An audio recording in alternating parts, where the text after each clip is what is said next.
Hello नमस्कार good evening मेरे प्यारे शेरनियों। मैं हूँ लाल मोहन कुमार। तो आप सभी को साइंस एक्सप्रेस परिवार में दिल खोलकर स्वागत है। देखिए मेरे दोस्त, बहुत दिन से क्लास नहीं हो रहा था, थोड़ा प्रॉब्लम था, ठीक है, लेकिन कोशिश करेंगे अब क्लास डेली चलेगा, ठीक है। देखिए यहाँ पे बिहार बोर्ड 12th हिंदी, मेरे भाई हिंदी का most important subjective questions answer है, जो कि आपके बोर्ड एग्जाम के लिए मेरे भाई हेल्प करेगा, ठीक है। देखिए मेरे भाई मोस्ट इम्पोर्टेंट सब्जेक्टिव क्वेश्चंस है, जो कि बहुत ही हेल्प करेगा। तो इस वीडियो को लास्ट तक देखना। अच्छा लगे मेरे भाई लाइक कर दीजिए। अच्छा तो लगेगा ही लगेगा, क्योंकि आपके लिए इतना मेहनत किया जा रहा है, ठीक है। अभी वीडियो को लाइक कर दीजिए, सेशन को लाइक कर दीजिए, क्लास को लाइक कर दीजिए। चैनल पर नए होंगे अभी मेरे भाई तो सब्सक्राइब भी कर लीजिएगा, ठीक है। देखिए यहाँ पे आपके लिए इतना मेहनत किया जा रहा है।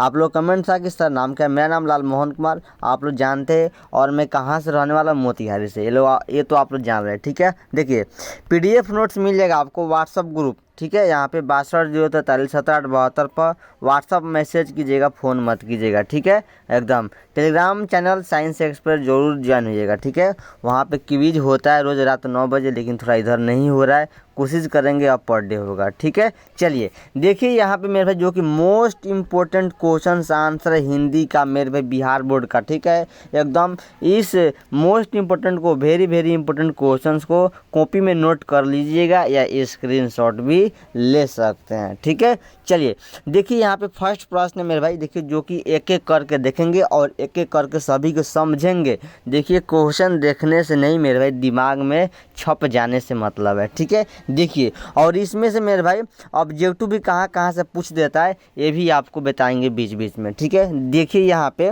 प्रश्न फर्स्ट है, बिस्नी और मुन्नी को किसकी प्रतीक्षा है, वे डाकियों की राह क्यों दिखती है। जो बिस्नी है और मुन्नी है, बिस्नी कौन है, माँ है, मुन्नी कौन है, बेटी है, ठीक है। तो दोनों माँ बेटी किसकी प्रतीक्षा कर रहा है, किसकी प्रतीक्षा है। वे डाकियों की राह, मतलब डाकिया आ रहा है कि नहीं आ रहा है रास्ते से, क्यों देखती है। देखिए बहुत ही मोस्ट इम्पोर्टेंट है, आप तो इसको इजी याद कर सकते हैं। बिस्नी और मुन्नी किसकी प्रतीक्षा कर रहा है, तो बिस्नी और मुन्नी मेरे भाई चिट्ठी आने की प्रतीक्षा कर रही है।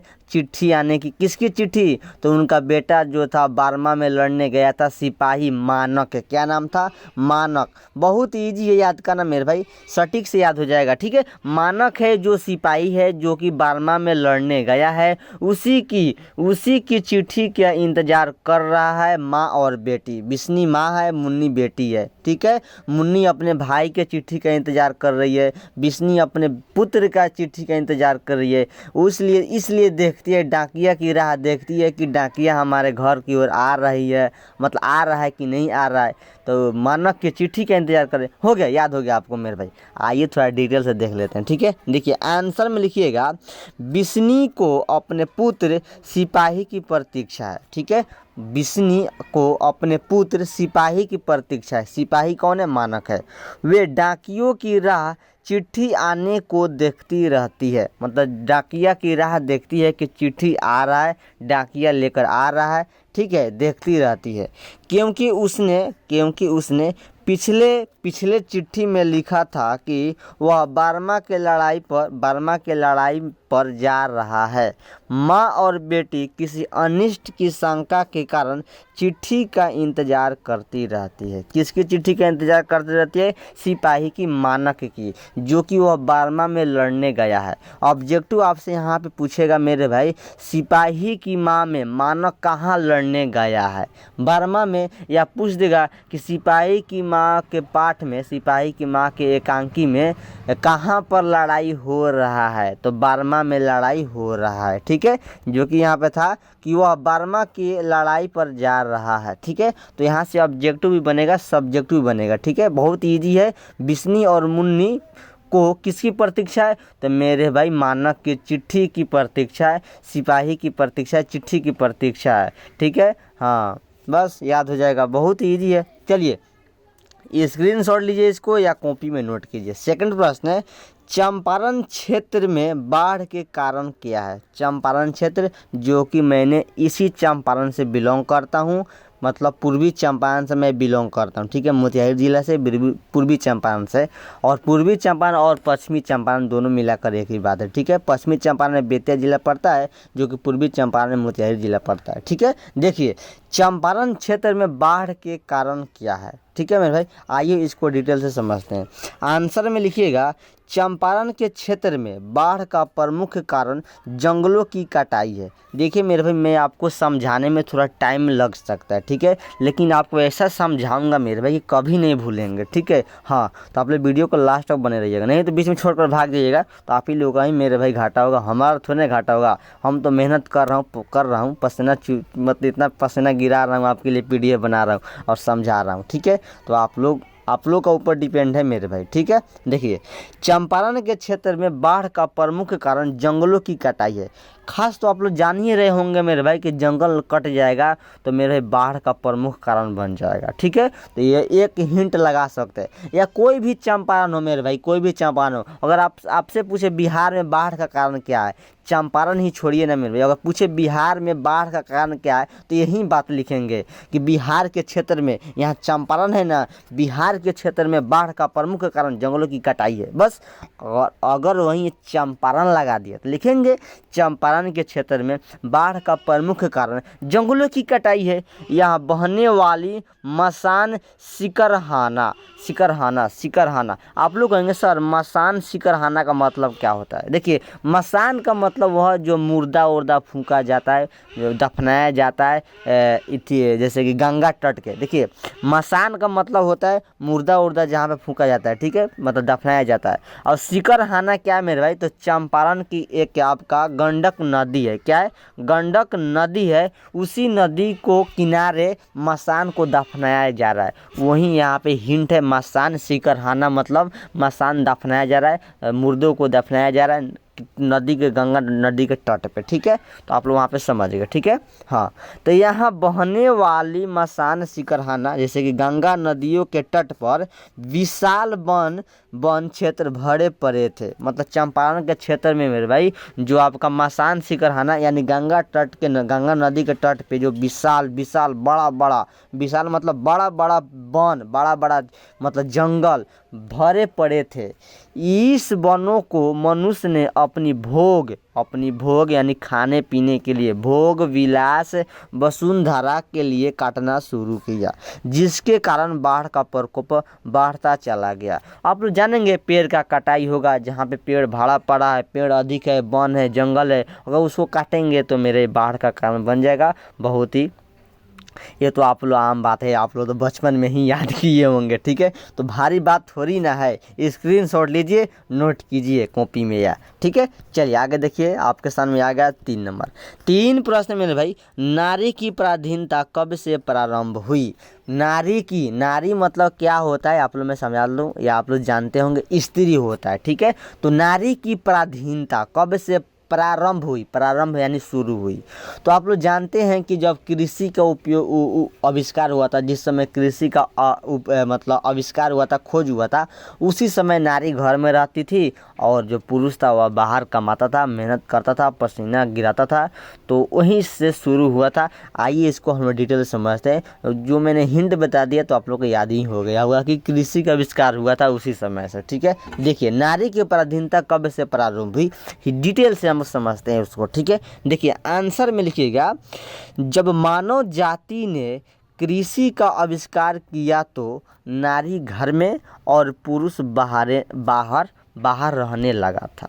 जब मानव ने, हम लोगों ने कृषि का जब आविष्कार किया था उस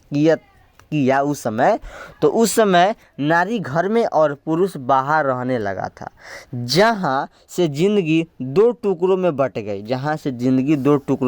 ठीक है। घर का जीवन सीमित 2 टुकड़ों में बट गई। एक है आपका घर का जीवन सीमित और दूसरा है बाहर का जीवन असीमित। यहाँ पे बाहर का जीवन और असीमित हो गया, ठीक है, असीमित हो गया, ठीक है। 2 टुकड़ों में बट गया, घर का जीवन सीमित और बाहर का जीवन असीमित। एवं छोटी जिंदगी बड़ी जिंदगी के अधीन होती चली गई। जो छोटी जिंदगी थी वह बड़ी जिंदगी के अधीन, उसके मतलब कैप्चर में, अधीन का मतलब उसके कैप्चर में, उसके हाथ में होती चली गई। कृषि के विकास के साथ ही नारी की पराधीनता प्रारंभ हो गई। जब कृषि के विकास हुआ था, खोज हुआ था, आविष्कार हुआ था, उसी के साथ ही नारी की पराधीनता प्रारंभ हो गई। जस्ट आपको कहेंगे सर हमको तो याद हुआ नहीं, देखिए कैसे याद करना है। सीधी सी बात है, नारी की पराधीनता कब से प्रारंभ हुई? तो एक बात याद रखिएगा कि नारी की पराधीनता जब कृषि का आविष्कार हुआ था तो उसी समय से नारी की पराधीनता प्रारंभ हो गई थी। बस आपको लिख देना है इसी तरह, याद है ना, कृषि का आविष्कार हुआ था तो उसी समय नारी की पराधीनता प्रारंभ हुई थी। बस हो गया मेरे भाई, याद हो गया।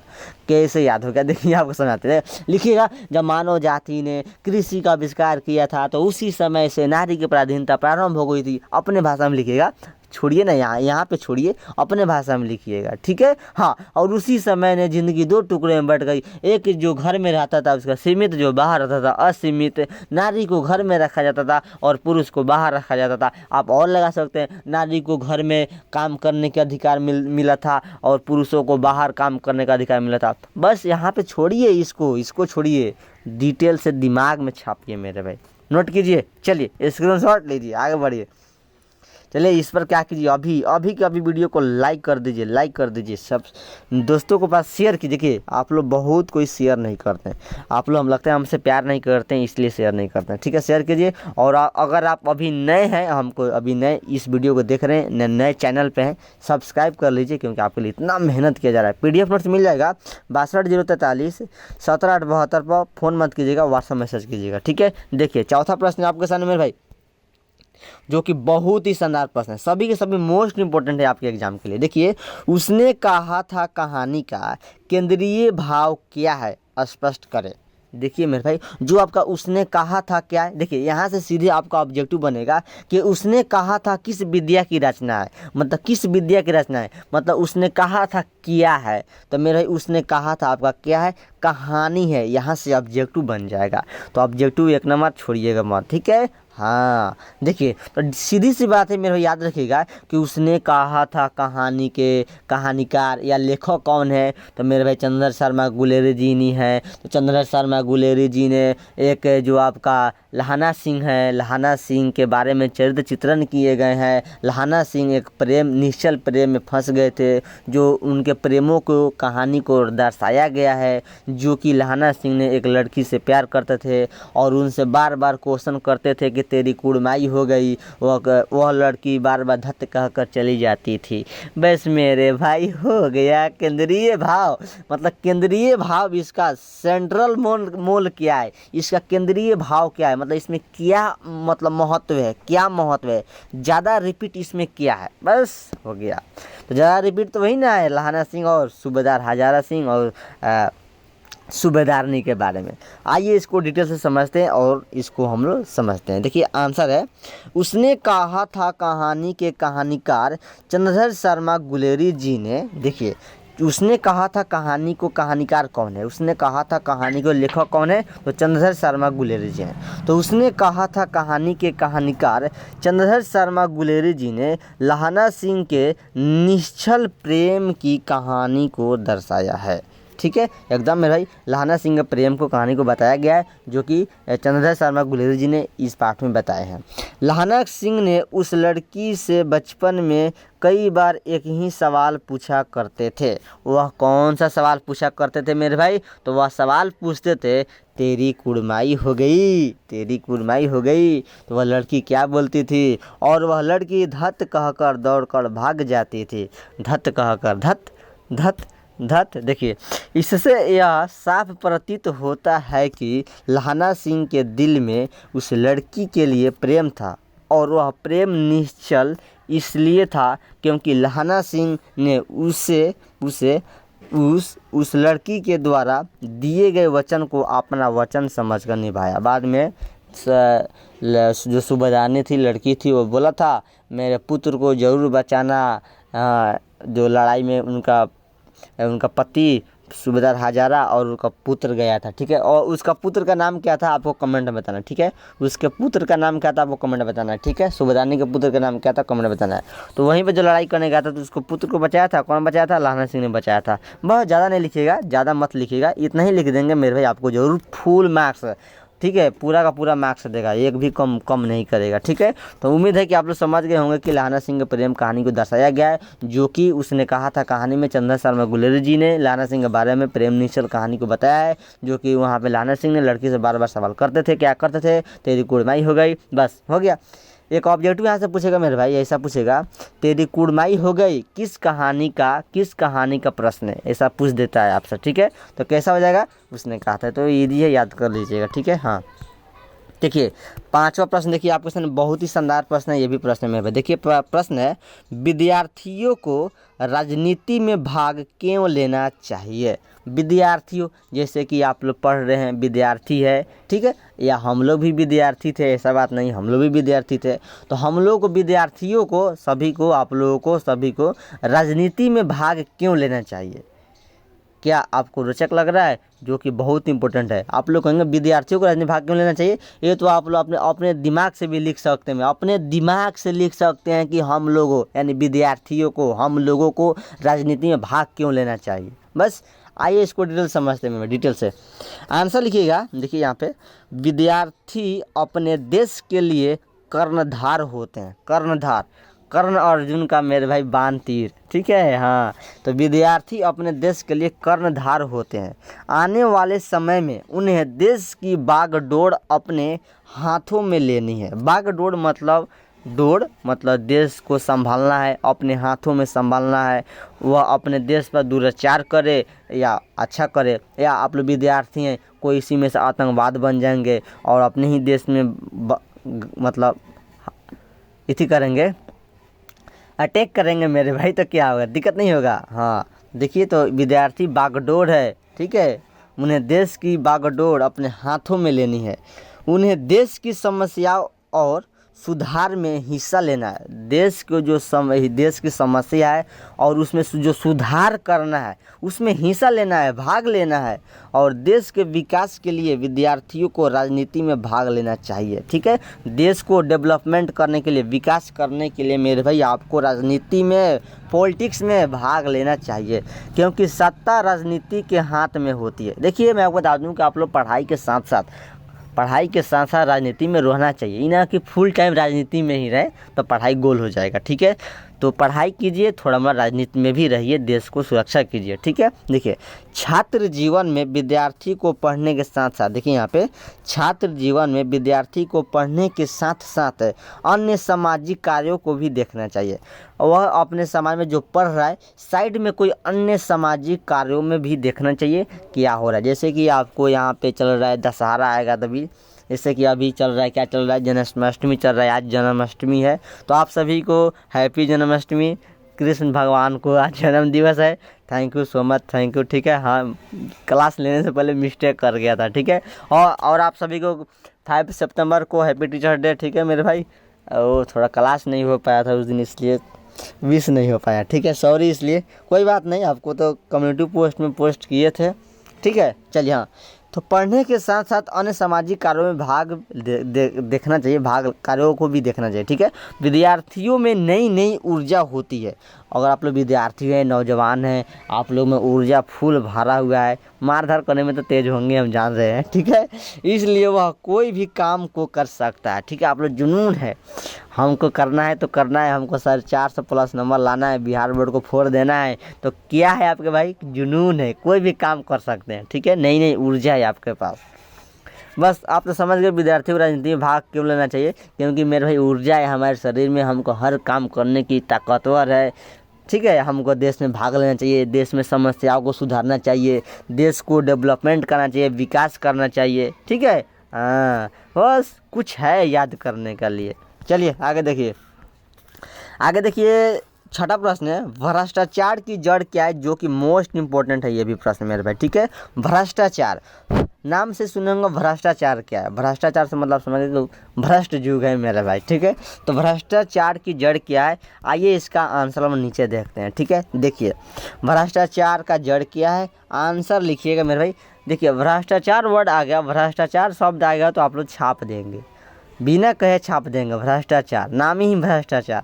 आइए आंसर देखते हैं। देखिए भ्रष्टाचार की जड़ सरकार की गलत नीतियों से है। देखिए जो भी भारत देश में या कोई भी देश में या गांव देहात में सरकार है, देश में भी सरकार है और राज्य में भी सरकार है, तो भ्रष्टाचार की जड़ सरकार की गलत नीतियों से है। अगर सरकार कहेगा कि मार धार करो, जाओ ये करो वो करो, तो भ्रष्टाचार तो होगा ही। कोई किसी को मार देगा, किसी को जान मार देगा, तो भ्रष्टाचार होगा कि नहीं होगा मेरे भाई। किसी को बेटी पर बहन पर गलत कर देगा, सबका नीतिया का गलत नीति बनेगा तो यही होगा, ठीक है। तो बस आप समझिएगा कि कैसा कैसा लिखना है। भ्रष्टाचार की जड़ सरकार के गलत नीतियों से है। यह गलत नीतियों के कारण भूखमरी, महंगाई और भ्रष्टाचार है। इसी गलत नीति के कारण हमारे देश में, हमारे समाज में, हमारे गांव देहात में मेरे भाई भूखमरी, महंगाई और भ्रष्टाचार है। बिना आदेश दिए किसी प्रकार के काम नहीं हो रही है। सरकार बिना आदेश दिए किसी काम को नहीं हो रही है, ठीक है। गांव देहात तो कोई आदेश नहीं, कोई किसी आदेश ले रहा है, नहीं ले रहा है। हमारे नौजवानों का भविष्य अंधकार में पड़ रहा है। बात सही है।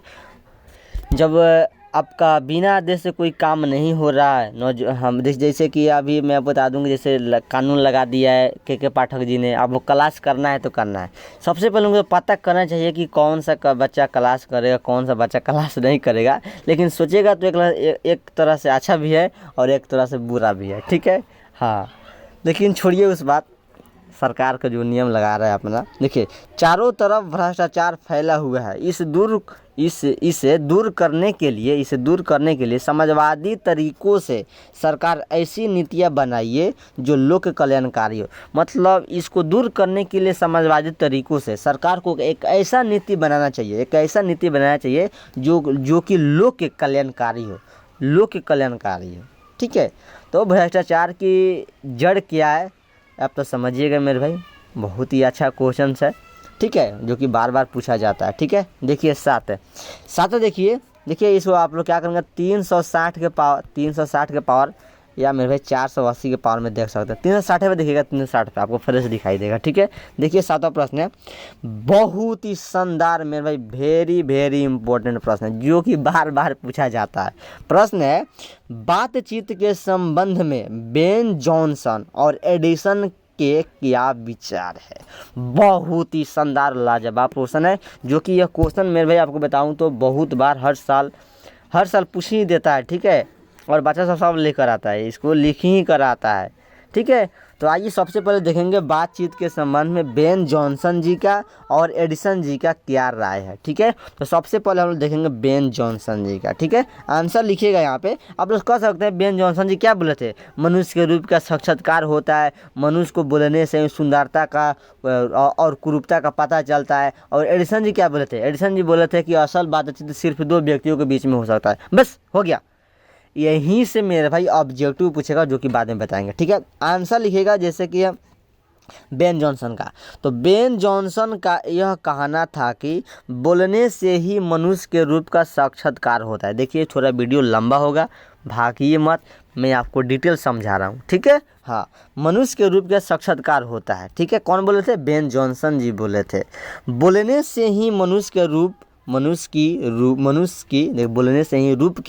बोलने से ही रूप की सुंदरता और कुरूपता का पता चलता है, बोलने से ही, ठीक है। तो बेन जॉनसन जी का मत क्या है, बेन जॉनसन जी का विचार क्या है कि बोलने से ही मनुष्य का रूप का साक्षात्कार होता है, बोलने से ही रूप की सुंदरता और कुरूपता पता चलता है, ठीक है। यह बेन जॉनसन जी का विचार था, मत था, ठीक है। देखिए एडिसन जी का, तो एडिसन जी का विचार क्या है, तो एडिसन का मत यह है कि असल बातचीत सिर्फ 2 व्यक्तियों में ही हो सकती है। जब दो आदमी होते हैं तभी अपना दिल एक दूसरे के सामने खोलते हैं। जब आपका कोई दोस्त होगा मतलब बहुत करीब होगा तो अपना दिल पूरा खोल देते हैं, वो भी अपना दिल खोल देता है कि वह जीवन में क्या करने वाला है और क्या करेगा। जैसे कि आपका कोई दो दोस्त होगा, अच्छा दोस्त होगा, वो बताएगा कि रामलाल जी या मोहन जी या आपका संजय जी हम नंबर लाएंगे 450। तो आप भी कहेंगे मेरे दोस्त हम भी कमज़ोर नहीं है, 450 से ज़्यादा लाएंगे, आपसे ज़्यादा लाएंगे। मतलब दिल खोल कर बात करते हैं, ठीक है। हाँ, जब 2 आदमी होते हैं तभी अपना दिल एक दूसरे के सामने खोलते हैं। जब 3 हुए तो वह 2 बात कोसों दूर हो जाती है। और आप लोग 2 आदमी मिल कर बात कर रहे हैं कि हम नंबर लाएंगे, ये करेंगे, वो करेंगे, अगर सामने वाला कोई तीसरा आपके सामने आ जाए तो आप लोग वो सुन लेगा, छोड़ो हटाओ, ठीक है दोस्तों, कोई बात, दोस्त मेरे का कोई बात नहीं, ठीक है। जब वो आएगा तो अपना बात चेंज कर देंगे, अपने दूसरा बात चलाने लगेंगे। तो यही बात है, एडिसन जी का यही कहना था। याद हुआ कि नहीं हुआ? यहाँ से पूछता है मेरा ही ऑब्जेक्टिव में, जो कि आप कंफर्म कर दो, पूछता है असल बातचीत सिर्फ 2 व्यक्तियों के बीच में ही हो सकता है, यह किसका मत है? बस ऑप्शन लगा देगा। हाँ, तो क्या होगा भूलिएगा, एडिसन जी कहे थे, एडिसन जी, ठीक है। हाँ, बेन जॉनसन जी क्या बोले थे? मनुष्य के रूप का साक्षात्कार होता है, बोलने से ही मनुष्य का रूप का साक्षात्कार होता है, बेन जॉनसन जी का कहना था। ये भी ऑब्जेक्टिव में पूछा गया था, ठीक है। चलिए आगे देखिए। 8 प्रश्न है मेरे भाई। भगत सिंह कैसे देश सेवकों की ज़रूरत महसूस करते हैं? भगत सिंह, बताइए कि भगत सिंह किस पार्ट के लेखक है, ठीक है। ये आपको कमेंट में बताना है, जो कि मैंने ट्रिक से भी याद कराया गया है, फिर कराएंगे एग्जाम आएगा तो, ठीक है। नज़दीक आएगा तो उसमें ट्रिक से याद कराएंगे पाठ और लेखक का नाम, ठीक है। हाँ, तो भगत सिंह कैसे देश सेवकों की ज़रूरत महसूस करते हैं, बहुत ही मोस्ट इम्पोर्टेंट है, ठीक है। आइए आंसर देख लेते हैं। भगत सिंह ऐसे देश सेवकों की ज़रूरत महसूस करते हैं। देखिए आप यहाँ पर समझ सकते हैं कि भगत सिंह कैसे देश सेवकों को महसूस करते हैं। तो आप यहाँ से लिख सकते हैं कि भगत सिंह चाहते हैं कि नौजवानों को राजनीति में भाग लेना चाहिए, देश की सेवा करना चाहिए, देश के लिए पैसों, दान, धन, तन, मन सबको अर्पित कर देना चाहिए, ठीक है। भगत सिंह का ही कहना था। बस हम आपको इतना बता दिए तो आप भूल पाएंगे? नहीं भूलेंगे, और याद भी हो गया होगा। आइए देख लेते हैं आंसर। देखिए, भगत सिंह ऐसे देश सेवकों की ज़रूरत महसूस करते हैं जिनमें तन हो, मन हो और धन हो। तन, मन और धन देश पर अर्पित करे। अर्पित मतलब उसमें मेरे भाई साझा हो, मतलब शेयर करे, ठीक है। हाँ, उसमें अर्पित करे, शेयर करे, दान पुण्य जैसे आप समझ सकते हैं, ठीक है। जिसमें तन, मन और धन देश पर अर्पित करे। तन भी अर्पित करे, ये नहीं कहेंगे कि आप पैसे ही देश में अर्पित कीजिए। तन, मन में रखिए भारत माता, भारत देश, ठीक है। और पागलों की तरह सारी उम्र देश में लगा दे, ऐसे लोगों की ज़रूरत भगत सिंह महसूस करते हैं। आप समझ सकते हैं, आप लोग कहेंगे कि सर हम अपने देश के लिए पागल हो जाएं। पागल नहीं, वैसा पागल नहीं कि किसी को पहचान ही नहीं सकते, ठीक है। जैसे कि भगत सिंह ने अपने देश के लिए पागल, एकदम पागल थे, बहुत ही पागल थे, जो कि फांसी पर लटकाया था, सीना चीर दिए थे, ठीक है। इस पाठ को पढ़िएगा, इसमें सुखदेव जी हैं जो कि भगत सिंह ने पत्र लिखे हैं। तो ये किस पाठ के लेखक हैं? एक लेख और एक पत्र, ठीक है। एक लेख और पत्र, याद रखिएगा। हाँ, आपको आंसर भी बता दिया। चलिए आगे देखिए आपके सामने 9 प्रश्न है।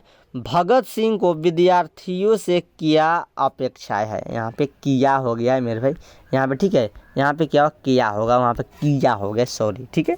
चलिए, भगत सिंह को विद्यार्थियों से क्या अपेक्षाएं है, मतलब भगत सिंह विद्यार्थियों से क्या अपेक्षाएं हैं, क्या मांगते हैं, क्या सुझाव रखते हैं। आइए इसका आंसर डायरेक्ट हम लोग देख ही लेते हैं, ठीक है। तो आप समझ सकते हैं कि क्या अपेक्षाएं रखते हैं, कि देश की सेवा करना है मेरे भाई, देश का नौजवान है, आप उसको तन मन अर्पित कीजिए, देश को मान सम्मान दीजिए। जो युवा हैं, विद्यार्थी हैं, वो अपने देश को बागडोर हैं, ठीक है। राजनीति में माध्यम से बताते हैं, कौन? भगत सिंह बताते हैं। बहुत ही ईजी है, देखिए, जो कि मैंने ऊपर ही समझाया था, जो मोस्ट इंपॉर्टेंट है, बहुत ही शानदार है। भगत सिंह अपने विद्यार्थी को राजनीति के माध्यम से बताते हैं। भगत सिंह अपने विद्यार्थी को राजनीतिक के माध्यम से बताते हैं कि विद्यार्थी को पढ़ने के साथ साथ राजनीति में भाग लेना चाहिए। भगत सिंह का कहना था कि पढ़ने के साथ साथ आप पढ़ाई भी कीजिए, मौज कीजिए, मस्ती कीजिए, हंसिए, खेलिए, कूदिए, लेकिन देश में जो हो रहा है राजनीति, थोड़ा उसमें भी भाग लेना चाहिए। कोई इसे माना कर रहा है तो समझना चाहिए यह राजनीति के पीछे यहाँ पे मैं घर नहीं हो, घोर षड्यंत्र है। ठीक है, यहाँ पे घर षड्यंत्र नहीं, घोर षड्यंत्र। ठीक है, घोर षड्यंत्र, यहाँ पे थोड़ा टाइप में छूट गया, सॉरी, घोर षड्यंत्र है।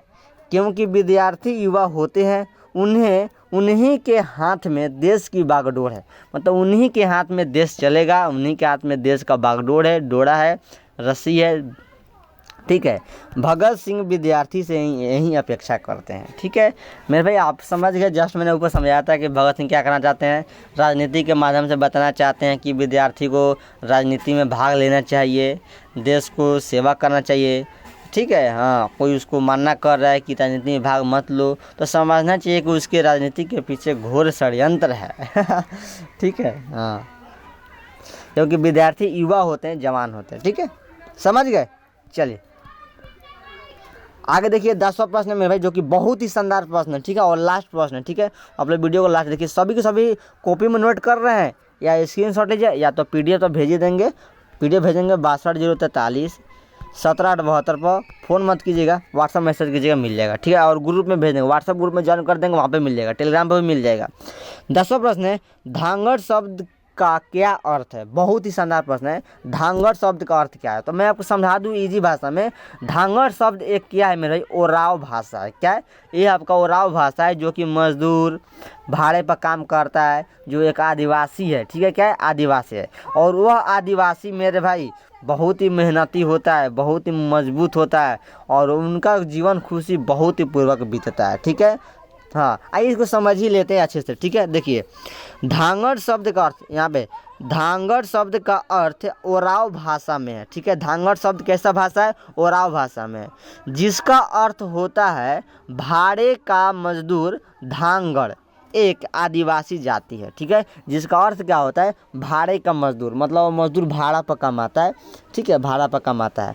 तो भाड़े का मजदूर धांगड़ एक आदिवासी जाति है, जिसे 18वीं शताब्दी के अंत में नील की खेती के सिलसिले में दक्षिण बिहार के छोटा नागपुर पठार से चंपारण के इलाके में लाया गया था। जो कि नील की खेती चल रहा था, उसमें अंग्रेज ने, जो कि पूर्वी चंपारण में हम लोग के ज़िले में अधिकतर नील की खेती होता था। ठीक है, जहाँ पे गांधी जी ने यहाँ पे आए हुए हैं मोतिहारी, पूर्वी चंपारण में। ठीक है, पश्चिमी चंपारण, पूर्वी चंपारण दोनों जगह। ठीक है, तो उसी में जो धांगड़ था उसी को बुलाया गया था, जो कि एक आदिवासी था, जो कि नील की खेती के सिलसिले में दक्षिण बिहार के छोटा नागपुर पठार से चंपारण के इलाके में लाया गया था धांगड़ को। धांगड़ जाति आदिवासी जातियों ओराव, मुंडा, लोहार इत्यादि के वंशज है। धांगड़ जाति कैसा जाति है मेरे भाई? तो धांगड़ जाति आपका आदिवासी जाति है, जो कि ओराव, मुंडा, लोहार इत्यादि के वंशज है। ठीक है, ये लोहार के वंशज है कौन? आपका धांगड़। लेकिन यह अपने आप को आदिवासी नहीं मानते। जो आपका धांगड़ है वह अपने आप को आदिवासी नहीं मानते। हम लोग कहते हैं कि वह आदिवासी था, लेकिन वह लोग अपने आप को नहीं मानते। यह बहुत ही मेहनती और बलशाली होते हैं। मतलब वह बहुत ही मेहनत करते हैं, बहुत ज़्यादा परिश्रम करते हैं, और बलशाली भी होते हैं, मजबूती भी होता है उनका, बड्डी भी होता है। ठीक है, बलशाली होते हैं। यह भोजपुरिया मधेसी भाषा में बातें करते हैं। इन लोगों ने, जो धांगड़ है, धांगड़, वह भोजपुरिया मधेसी भाषा में आपसे बात करते थे। ठीक है, और करते भी हैं। इनका जीवन बेहद खुशीपूर्वक बीतता है। इनका जीवन बेहद खुशीपूर्वक बीतता है। आई होप एकदम, क्या बात है, इजी है मेरे भाई, इजी है, सभी के सभी बहुत ही शानदार था। तो आप लोग क्या करेंगे मेरे भाई, सेशन को लाइक कर देंगे, दोस्तों के पास शेयर कीजिए, और इसको स्क्रीनशॉट लीजिए। ठीक है, देखिए आपको मैं एक नंबर से स्क्रीनशॉट करा लेता हूँ फिर। ठीक है, इसका स्क्रीनशॉट लीजिए, 1 और 2 को। ठीक है, ले लिए। उसके बाद बढ़ेंगे हम लोग 3 और 4 को ले लीजिए, 3 और 4 को ले लीजिए। उसके बाद आगे बढ़ेंगे 5 को ले लीजिए, और भ्रष्टाचार की जड़ क्या है यहाँ पे, छठा हो गया। 7वां ले लीजिए, 7वां 8वां एक बार ले लीजिए। ठीक है, उसके बाद 8वां हो गया, 7वां 8वां आराम से 9वां ले लीजिए, 9वां और 10वां एक बार हो जाएगा। ठीक है, 9वां 10वां एक बार स्क्रीनशॉट ले लीजिए। ठीक है, और कॉपी में नोट कर लीजिएगा, याद कर लीजिएगा, और तो याद करा ही दिए मेरे भाई। ठीक है, चलिए यहाँ पे देखिए यह PDF नोट्स आपको मिलेगा, कॉपी में नोट नहीं करेंगे तो मिलेगा PDF। ज्वाइन व्हाट्सअप ग्रुप में ज्वाइन होइएगा 62 043 78 72, ठीक है। फ़ोन मत कीजिएगा, व्हाट्सअप मैसेज कीजिएगा, PDF नोट्स मिल जाएगा। टेलीग्राम चैनल साइंस एक्सपर्ट, ठीक है। मेरा नाम लाल मोहन कुमार, आप लोग जान रहे हैं। तो all the best, thank you, thanks for watching, ठीक है। थैंक्स फॉर वाचिंग मेरे भाई। देखिए तो आप सभी को गुड नाइट, सबको गुड नाइट। कोई बात नहीं मेरे भाई, नाम यहाँ पे नहीं ले सका, सॉरी इसलिए, ठीक है। हम चलते हैं, बाय बाय, टाटा। देखिए आप लोग क्या करेंगे, सेशन को अभी लाइक कर देंगे, ठीक है। लाइक कर देंगे। विकास प्रजापति जी, ईरान विषम जी, बहुत लोग हैं, संतोष कुमार, बहुत लोग हैं। चलिए कोई बात नहीं। खांसी हो गया लास्ट में मेरे भाई, ठीक है। हाँ लाइक कर दीजिए, देखिए सेशन को लाइक कर दीजिए, चैनल पर नए हो सब्सक्राइब कर दीजिए, क्योंकि सभी विषय का तैयारी कराया जाएगा, ठीक है। हाँ खासकर हिंदी में तो आपको तो कोई बात नहीं, हिंदी में 90+ नंबर आएगा आपका, हिंदी में 90+ नंबर आएगा, ये इसका टारगेट रखिए, ठीक है। और दोस्तों को शेयर कीजिए। आप लोग शेयर नहीं करते, बहुत कोई हमसे प्यार नहीं करते हैं, शेयर नहीं करते हैं, शेयर कीजिए, ठीक है। और सब्सक्राइब कीजिए, ठीक है। Bye bye, tata, take care, मस्त रहिए, व्यस्त रहिए, पढ़ते रहिए। Good night, all of you, good night.